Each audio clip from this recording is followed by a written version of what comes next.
दोस्तों, ये कहानी है ठंडी की। मौसम चल रहा था। इसमें सभी पंछी अपने अपने घर में ठंडी से बचने के लिए बैठे थे।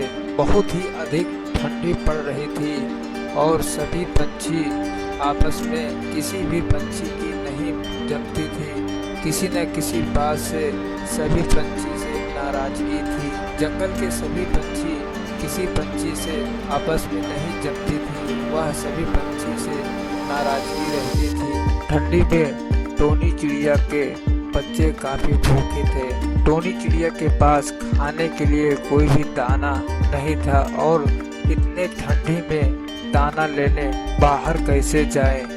ये सोचकर टोनी चिड़िया बहुत ही दुखी हुई। बोली, मैं तो भूखी रह जाऊंगी, लेकिन मेरे बच्चे को कैसे। और रानू चिड़िया के भी बच्चे बहुत ही भूखे थे। रानू चिड़िया भी सोच रही थी कि टोनी चिड़िया से मदद मांगो। और कालू कौवा भी बहुत ही भूखा था। कालू कौवा के दो बच्चे वो भी बहुत भूखे थे और बोले, पापा मुझे बहुत भूख लगी है, जाओ कुछ खाने के लिए लेकर आओ। और कालू कौवा इतने ठंड में घर से बाहर कैसे जाए।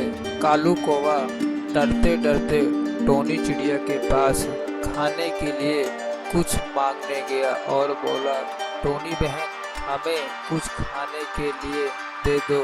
मेरे बच्चे 2 दिन से बहुत ही भूखे हैं और इतने ठंड में इनके लिए भोजन लेने कहाँ जाऊँ। चिड़िया बोली, कालू भाई, हमारे पास भी खाने के लिए भोजन नहीं है। मेरे भी बच्चे 2 दिन से भूखे हैं। ठंडी बहुत ही अधिक है। इतनी ठंडी में भोजन लेने नहीं गई हूँ। चलो हम दोनों जंगल में भोजन के लिए चलते हैं और कहीं दाना मिलता है तो अपने बच्चों के लिए भोजन लेकर आते हैं। ये कहकर कालू और टोनी चिड़िया दोनों एक साथ जंगल की ओर चल दिए और उन्हें एक जगह दाना दिखाई दिया और फटाफट दाना लेकर अपने बच्चों के लिए घर की ओर चल दिए।